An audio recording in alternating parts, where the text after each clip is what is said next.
បងប្អូនទស្សនិកជនឥឡូវរយៈពេលប្រហែលថ្ងៃហ្នឹងរៀងចុះតិចបន្តិចបើនិយាយពីអាកាសធាតុ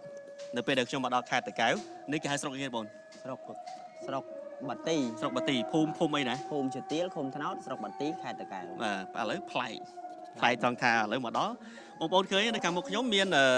គម្របឆ្នាំងបាយនេះសយងស្លឹកចេកតែស្លឹកចេកនេះមិនមែនកាប់មិនទេមកធៀងតែម្ដងនៅខាងក្នុងហ្នឹងមានអី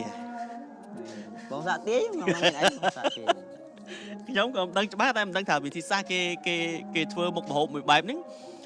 គេត្រូវតែមានរៀបចំបែបហ្នឹងឬមួយមិននេះជាការច្នៃឬមួយច្នៃបណ្ឌិតរបស់យើងអញ្ចឹងបងប្អូនទស្សនិកជនមកមើលមួយខ្ញុំតិចមើលឥឡូវយើងយកគម្របឆ្នាំងចេញគម្របឆ្នាំងធម្មតាណាបាទមកឥឡូវជួយលើកអ្នកមកនេះមើលខាងនៅបើឥឡូវឲ្យបងប្អូនទាយតិចសិនណាអ្នកនៅខេត្តតាកែវខ្ញុំផ្ដាំផ្ញើជូនបងប្អូនយើងអ្នកនៅខេត្តតាកែវជាពិសេសអ្នកក្នុងភូមិយើងនេះអ្នកស្រុកទលេបាទីធ្លាប់ឃើញគេធ្វើបែបហ្នឹងទេ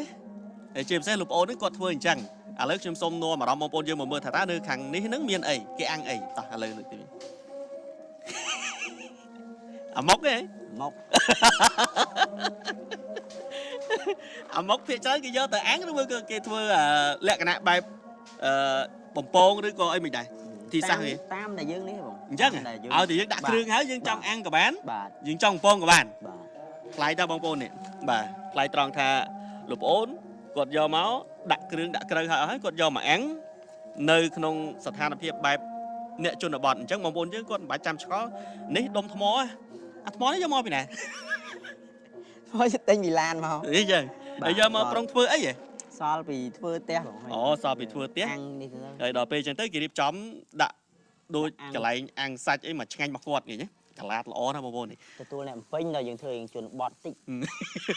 បើតែជួងអនាម័យជួងអនាម័យអត់មានជួងជន់បត់ទេឥឡូវនេះបាទអញ្ចឹងផ្ញើជូនបងប្អូនយើងអ្នកនៅតាកែវអ្នកទលេបាទីរបៀបដុតអាមុកឬក៏អាំងអាមុកគេធ្វើអញ្ចឹងអង្កែបបោកតែនេះគ្រឿងដែលអាចមាននៅក្នុងនោះមានអីខ្លះដាក់គ្រឿងអីខ្លះបាទរៀបរាប់បងច្រើនមើលរៀបរាប់តិចមើលវាមានអីខ្លះដូចជាគល់ស្ក្រៃល្មៀតសណ្ដែកដីសាច់ជ្រូក3ជាន់អូដាក់សាច់ជ្រូក3ជាន់ទៀតបាទហើយនឹងជើងវាដែលកែបដែលយើងកាត់ជើងនៅសល់ហ្នឹងអូអាកាត់ជើងហ្នឹងយើងចិញ្ច្រាំវាដាក់ចូលក្នុងទៀតបាទអានេះរបៀបរបបដែលឆ្នៃទៅឲ្យវាមានឲ្យជីរសហ៎បាទហើយចូលបើធម្មជាតិអញ្ចឹងហើយយើងចាំបាច់យកសាច់ជ្រូកមកដាក់ទៅអីទៀតអត់ដាក់សាច់ជ្រូកវាអត់សូវឆ្ងាញ់ទេបងវាអត់សូវឆ្ងាញ់ទេចូលតិចក្តៅអញ្ចឹងឥឡូវយើងយកវាទៅដាក់មួយអីជាក់តិចបាទជាក់មុខវាអត់អី